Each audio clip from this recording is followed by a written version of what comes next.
Baik pemirsa, sebelum nanti kita lanjutkan perbincangan, kami bawa Anda terlebih dahulu untuk bisa melihat data fakta berapa jatah kursi di kabinet yang diberikan kepada partai-partai politik tentunya di masa pemerintahan kabinet-kabinet sebelumnya. Yaitu Pak Jokowi, kemudian juga ada Presiden SBY. Nah ini kita lihat pada masa Presiden SBY,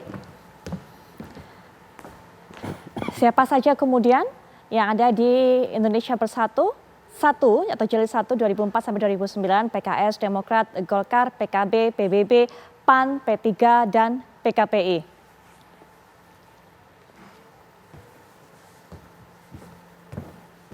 Ya, ini dia, Anda bisa lihat. Dan berikutnya ini adalah komposisi Menteri Koalisi Kabinet. Berapa yang diberikan tentunya kepada partai-partai politik tersebut? PKS ada 3 orang, Demokrat 2 orang, Golkar 2 orang, PKB 2 orang, PBB 2 orang, PAN ada 2 orang, P3 2 orang, PKPI ada 1 orang. Ini adalah periode pertama, Indonesia Bersatu pertama, 2004 sampai 2009. Nah ini yang berikutnya adalah periode kedua, Indonesia Bersatu kedua. Ini kami masih sajikan yang pertama, kami nanti akan bawa Anda juga untuk bisa melihat bagaimana yang jilid 2-nya. Ya, ini Demokrat 6 orang, kemudian Golkar 4 orang, PKS 4 orang, P3 3 orang, PAN 2 orang, dan PKB 2 orang. Ini adalah Indonesia Bersatu jilid 2. Ini adalah masa pemerintahan dari Presiden SBY. Berikutnya juga bagaimana petanya pada saat Pak Jokowi yang menjadi presiden. Nanti tentunya ini adalah Pak SBY terlebih dahulu, kami bawa data-datanya untuk Anda. Nanti kami juga akan tayangkan berapa jatah kursi yang diberikan kepada partai-partai politik pada masa pemerintahan Pak Jokowi. Mas Agung, tadinya saya tuh berharap begitu Bang Daniel bisa kasih kisi-kisi begitu kan, angka-angka yang diberikan, porsi-porsinya seperti apa, kemudian juga Bang Doli bisa memperkuat pernyataan Pak Erlangga, demikian pula Pak Herman bisa buka-bukaan saja. Tapi ternyata semuanya bergantung atau menyebutkan sama seragam. Memang ini hak prerogatif dari Presiden. Tapi kalau tinjauan dari Mas Agung sendiri seperti apa? Iya, acara Golkar kemarin itu walaupun Bang Doli bilang internal tapi rasanya eksternal karena memang sudah viral kemana-mana bahwa ada pernyataan Pak Erlangga yang menyebutkan secara eksplisit minimal jatah Golkar itu ada 5 kursi kabinet. Nah saya kira sebenarnya ini bisa dilihat secara internal semacam alarm kepada teman-teman di koalisi Indonesia Maju, khususnya ke Prabowo sebagai presiden, kemudian juga teman-teman di koalisi, dan berikutnya teman-teman yang akan masuk ke dalam koalisi Indonesia Maju ini. Jadi karena melihat Golkar ini kan sebagai partai yang awal-awal mendukung Prabowo Gibran. Kalau bahasa Ramadannya partai asabikunal awalun lah. Jadi Golkar, Gerindra, PAN, kemudian Demokrat. Nah sehingga memang mengingatkan hal semacam ini menjadi hal yang lumrah agar pertimbangan Prabowo Gibran ketika menyusun kabinet memang menempatkan orang-orang Golkar lebih dari partai-partai yang lain. Walaupun sebaiknya ataupun idealnya memang ini tidak keluar dulu ke eksternal seperti itu. Yang pertama. Yang kedua, yang saya lihat memang ini juga mengingatkan teman-teman di koalisi Indonesia Maju bahwa Golkar nih yang besar. Nah yang lain mohon sekali jangan lebih banyak jatahnya dari Golkar. Misalkan Pak Ahmad Khairon ya, kemudian nanti Pak yang teman-teman dari luar juga seperti itu sehingga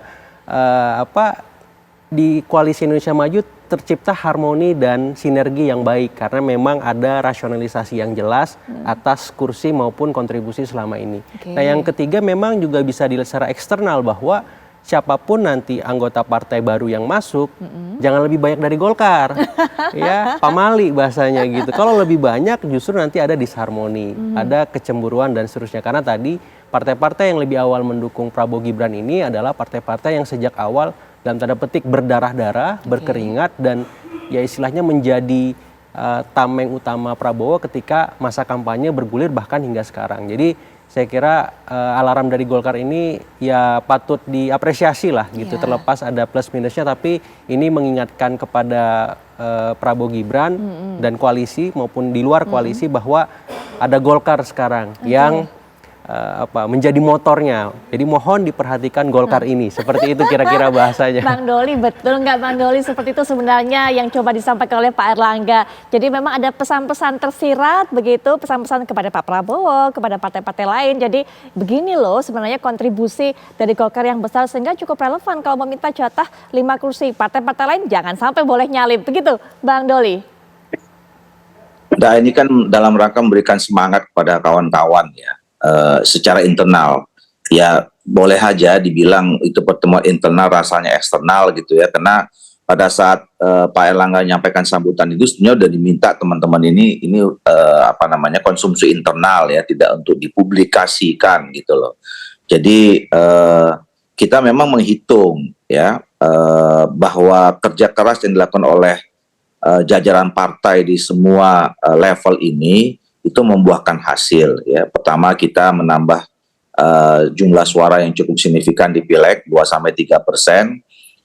Sekarang juga kita sedang bersaing untuk meraih kursi DPR-nya, mudah-mudahan juga bisa tinggi dan mencapai yang paling tinggi gitu.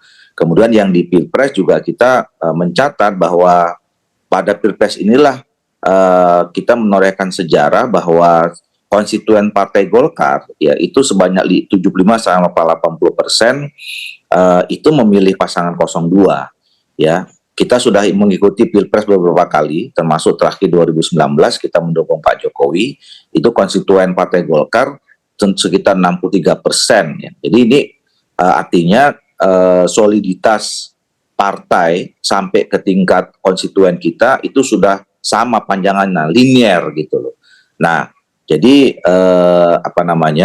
ya wajar saja kalau kemudian Pak Erlangga berharap ada apresiasi ya yang diberikan oleh Pak Prabowo, dan kemudian juga patut dihargai oleh partai-partai politik lain di dalam koalisi gitu. Jadi semangatnya cuma hanya itu. Tapi sekali lagi saya katakan ya, at the end semua kan soal susunan kabinet ini kembali muaranya ke presiden terpilih. Insya Allah kalau dalam waktu dekat diumumkan itu kembali ke Pak Prabowo, dan saya yakin Pak Prabowo juga paham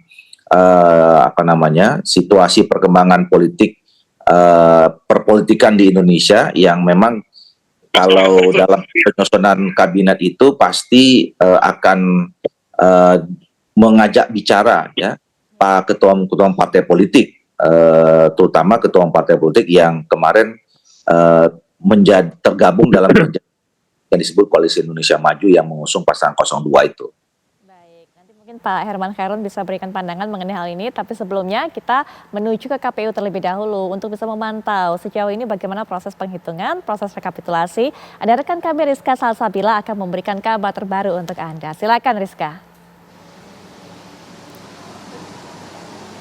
Ya, Putri Viola dan juga pemirsa, untuk hingga saat ini rapat rekapitulasi tingkat nasional rencananya akan dilakukan untuk Provinsi Papua Tengah, namun sebelumnya direncanakan akan dimulai pada pukul 10 pagi tadi, namun hingga saat ini memang rapat rekapitulasi ini belum juga terlaksanakan. Hal ini sebelumnya sempat kami konfirmasi kepada salah satu komisioner KPU RI, Idam Holik, ini menyampaikan bahwa rencananya masih menunggu kedatangan berkas dan juga KPUD dari Papua Tengah.